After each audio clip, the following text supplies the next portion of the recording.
सो मैं आप सबसे भी पूछना चाहूँगी, कुछ लोग बड़े स्ट्रॉन्ग होते हैं, उनको शहर छोड़ना पड़े, जहाँ कोई ऑफिस है वो छोड़ना पड़े, मुल्क छोड़ना पड़े, वो नहीं इतना दिल पे लेते, बाकी पूरी फैमिली को संभाले हुए होते कि कोई बात नहीं यार, बेहतरी के लिए, बेहतरी के लिए। सो आप लोगों का शुमार किस में होता है? एक वो प्रैक्टिकल पॉइंट ऑफ व्यू भी हो सकता है, बट मैं बहुत इमोशनल हो जाती हूँ और मैं इतना होम सिक हो जाती हूँ। अगर मुझे कहीं काम के लिए भी ट्रैवल करना पड़े या जैसे स्पोर्ट्स के लिए पहले करना पड़ता था, घर की दाल और ये सारी चीज़ें इतनी याद आ रही होती हैं। घर के आपका बिस्तर होता है, फिर आप किसी भी 5 स्टार होटल में रहो। सही कह, आई थिंक आप सभी एग्री करोगे इस चीज़ पे। हाँ। अपना घर तो बहुत याद आता है, तो मैं इतना मुझे नहीं हो पाता बहुत, मुझे या तो पूरी फैमिली साथ चले कहीं चलो तो फिर सही है, फिर सही है, लेकिन अकेले नहीं। ये तो है।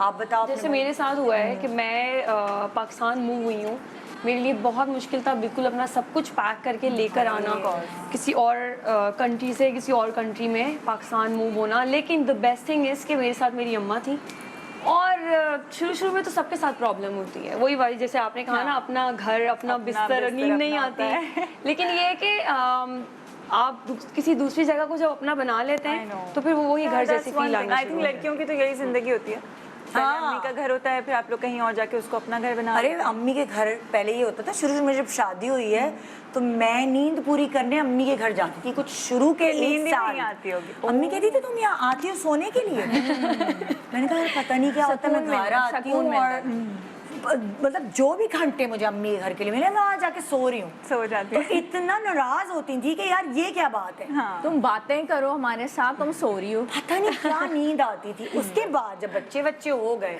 और अम्मी के घर आए हैं, रह जाओ यार रह जाओ, अम्मी नींद नहीं आ रही। हाँ, अपने बिस्तर पे जाकर क्या है हम लोग। जैसे मेरी बहन की शादी हुई है अभी, तो उसको टाइम हो गया, लेकिन शुरू में वो भी कहती थी कि मतलब जैसे ना I feel like out of the place, कि ये मेरा घर नहीं है या मेरा किचन नहीं है, मेरी चीज़ें नहीं है, मुझे घर आना है, मैं मिस कर रही हूँ। हर लड़की के साथ ही शायद ये होता होगा, आई डोंट नो, बट अब उसका होता है कि मुझे घर जाना है। अब वो सडनली वो उसका घर बन गया, वो उसका कंफर्ट जोन बन गया।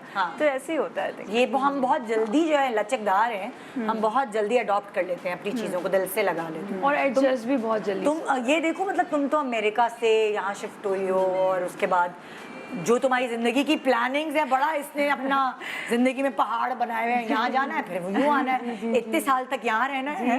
एवरीथिंग, हर चीज़ जो है वो प्लान है और अकॉर्डिंगली चल रही है।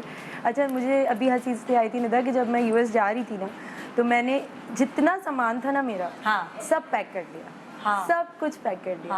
अब मैं जब अपने बाबा से एयरपोर्ट पे मिली और सबसे मिली तो सबने कहा, जब सामान रखना शुरू किया तो सबने कहा कि ये तुम क्या हमेशा के लिए जा रही हो, वापस नहीं आओगी? इतना सामान था? हाँ, इतना सामान था। फिर वो सारा सामान निकाला गया, सब कुछ निकाला गया, क्योंकि मुझे से बोला गया कि तुम अमेरिका जाके शॉपिंग करोगी तो फिर क्या होगा, सामान कैसे लाओगी? तो मैं सारी चीज़ें वहाँ लेके गई।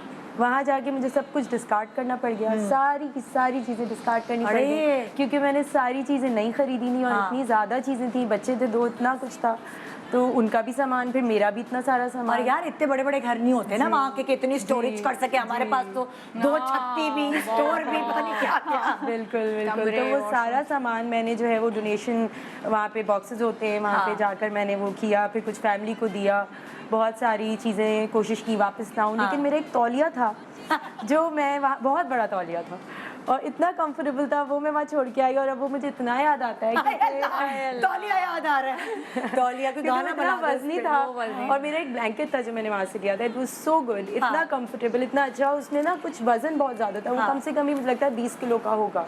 वो स्नगल वाला होता है कि वो आपके ऊपर वजन डलता है तो आपको अच्छी नींद आती है और बच्चों के लिए भी बहुत अच्छा लगता है। वो भी मैं वहाँ छोड़ के आई, वो भी मुझे बहुत याद आता है कि काश वो बहन इतना गर्म रूम कहाँ इस्तेमाल कर लेगी। 1 महीने की मुश्किल से सर्दी आती है। ये भी मैंने इतना रिग्रेट नहीं किया, मैंने कहा छोड़ो, कराची में यूजलेस है। वो तौलिया मुझे बड़ा याद आता है। तो फिर जब वापसी आ रहे थे तो मैंने फिर वो सारा सामान का एक्स्ट्रा पे किया, एक कार्टन का एक्स्ट्रा पे किया मैंने। जब वो कार्टन्स थे, मेरा एक दोस्त, मेरे हस्बैंड का दोस्त उठाने आया सुबह गाड़ी में लोड करने के लिए, तो उसने जब कार्टन्स देखे इतने सारे, तो उसको हमने कहा बहुत हल्के स्टफ टॉयज हैं इनके अंदर, उसने एक उठाया, उसने कहा बिस्मिल्लाहिर्रहमानिर्रहीम रखा और उसने मेरे हस्बैंड को बोला कि यो हमजी पिक दिस विद मी, कि उठाओ मेरे साथ ना, ये क्या है इतना भारी भारी, इसमें क्या डाला है तुम लोगों ने? तो उसके बाद मेरे हस्बैंड ने कहा यार मेरे साथ तो 2 बच्चे हैं, अब मैं क्या करूँ, वाइफ जो है वो हॉस्पिटल से अभी मतलब रिकवर नहीं हुई है क्योंकि मेरा सी सेक्शन हुआ था। तो उसने कहा नहीं हो सकता, तो फिर वो बेचारा सारा उन्होंने लोड किया। शुक्र है कि हमारा ड्राइवर एक पहले आया था जो कि ही वाज आई शुडंट से it but he was a black person, black man था। तो वहाँ के जो काले होते हैं ना वो बहुत ज़्यादा गुस्सा करते हैं, अंग्रेज़ थोड़े वहाँ पे मेलो हैं बहुत ज़्यादा, अंग्रेज़ काले अंग्रेज़ जो वो बहुत गुस्सा करते हैं। उसने आगे सामान देखा, उसने कहा I am not gonna pick this, जितने पैसे दे दो मैं नहीं उठाऊंगा। इतने सारे कार्टून थे, कोई 16-17 कार्टून थे और वो भी बड़े बड़े साइज के।